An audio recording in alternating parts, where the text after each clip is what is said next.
আমি মানুহ আমি সকলোৱে জানো আমি যেনেকৈ দিনটো হ'ব ঠিক কেনেধৰণে নাম যিটো আমাৰ যেনেকৈ জন্ম হৈছিলে ঠিক তেনেকৈ মৃত্যু হ'ব। আজিৰ পৰা 2 মাহ আগত এই বিলখন পানীৰে এনেদৰে শুকান হৈ গৈছে বিলখন। ইয়াতে হাঁহ চৰাই ছাগলী গৰু এইবিলাকে এনেদৰে চৰি চৰি ঘাঁহ খাই আছে। দেখিলেই কিমান ভাল লাগে।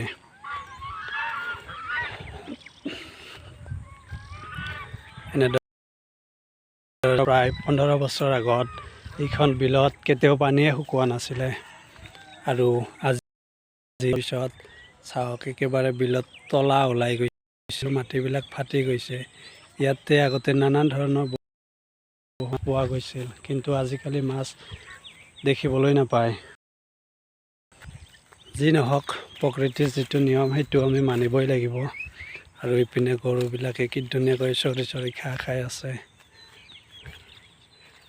আৰু এইটো ডগি মোৰ লগে লগে আহি আছে, এনেদৰে খোজ কাঢ়িব আহিছে। ছাগলীবিলাক খাই আছে চৰি চৰি।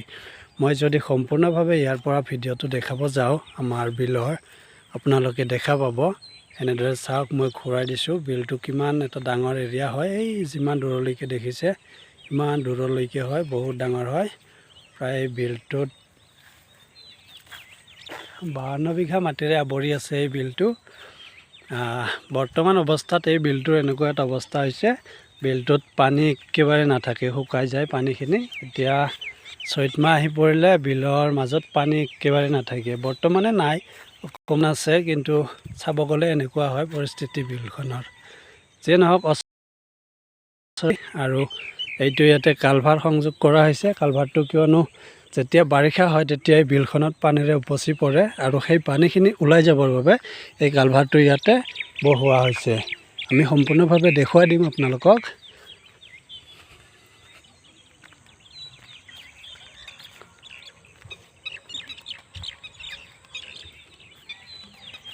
আকাশত চৰাইবোৰে এনেকৈ উৰি আছে, বগলীবিলাকে নিজৰ খাদ্যৰ সন্ধানত এনেকৈ ঘূৰি আছে আকাশত।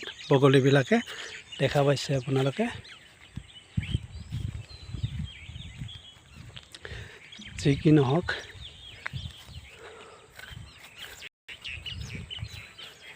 আপোনালোকক সম্পূৰ্ণ প্ৰাকৃতিক পৰিৱেশৰ দৃশ্য মই দেখুৱাই আছোঁ। আৰু এইটো হৈছে আমাৰ গাঁৱৰ মাজেৰে বৈ যোৱা এখন ৰাস্তা। এই ৰাস্তাটো এনেকৈ গৈছে। আৰু মই যদি ৰাস্তাটোৰ পৰা সম্পূৰ্ণভাৱে দেখাব যাওঁ বিলখন এনেকুৱা হয়। আপোনালোকে চাওক, এইখন এখন বিল হয়।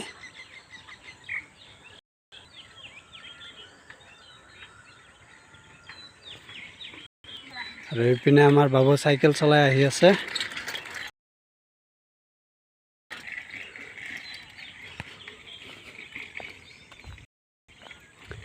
এনেদৰে মই সোমাই যাম এখন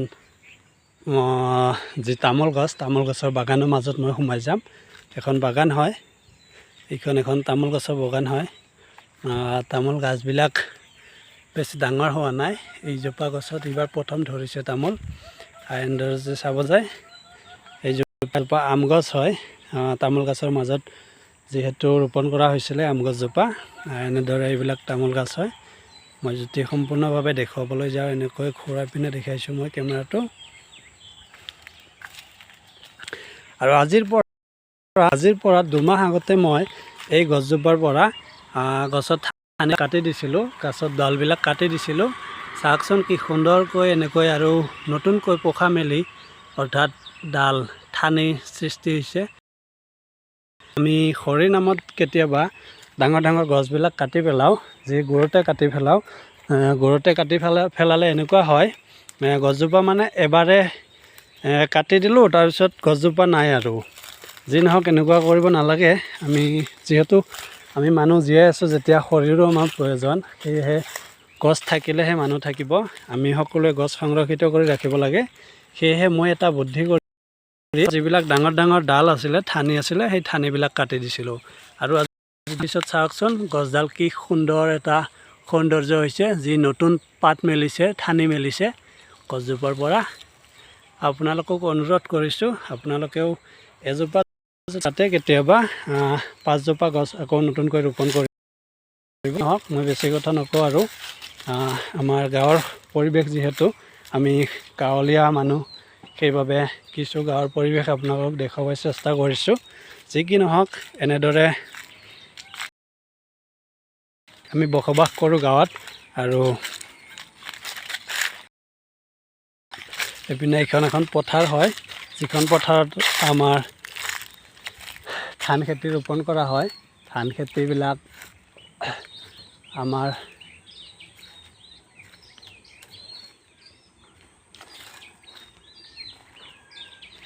যি কি নহওক, মই আমাৰ গাঁৱৰ মাজেৰে বৈ যোৱা এখন নদীৰ কাষলৈ আপোনালোকক লৈ আহিছোঁ। পোনে পোনে আপোনালোকে চাই থাকিব।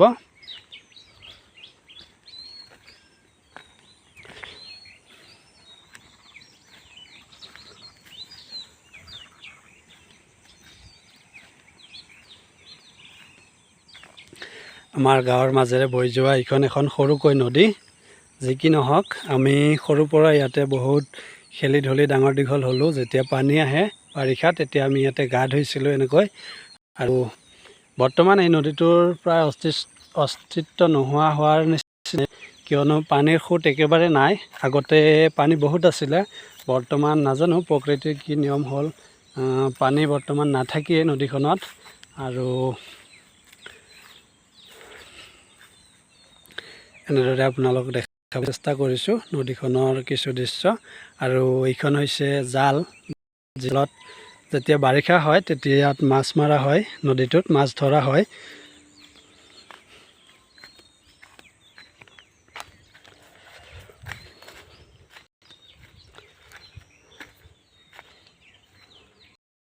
তাতোকৈ এটা ডাঙৰ কথা, যি নহওক, এই নদীখনত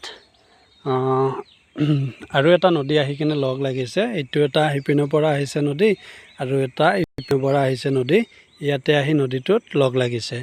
এই নদীখন আমি সৰুৰ পৰা, আমি দেখাৰ পৰা সিপিনৰ নদীটো বন্ধ হৈ আছিলে। পানী অহা ৰাস্তা নাছিলে, মানে নদীটো সম্পূৰ্ণভাৱে মৰি গৈছিলে। যি নহওক, জলসম্পদ বিভাগে বা নদীখন পুনৰ বাবে চেষ্টা কৰিছিল।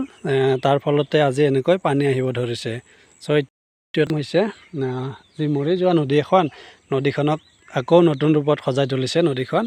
এতিয়া সেইখন নদীৰ পৰা এইখন নদীত আহি পানী লগ লাগিছে, ইপিনে বৈ গৈছে নদীখন। এনেকৈ যদি চাব যায় আপোনালোকে, এনেদৰে বৈ গৈছে। এতিয়া বাৰিষা হ'লে এই নদীখনত বৰ্তমান বহুত পানী হয়। যিটো হাৰত আগতে পানী আছিলে, আজিৰ পৰা প্ৰায় 20 বছৰ আগতে, ঠিক তেনেধৰণৰ এইটো পানী হয়।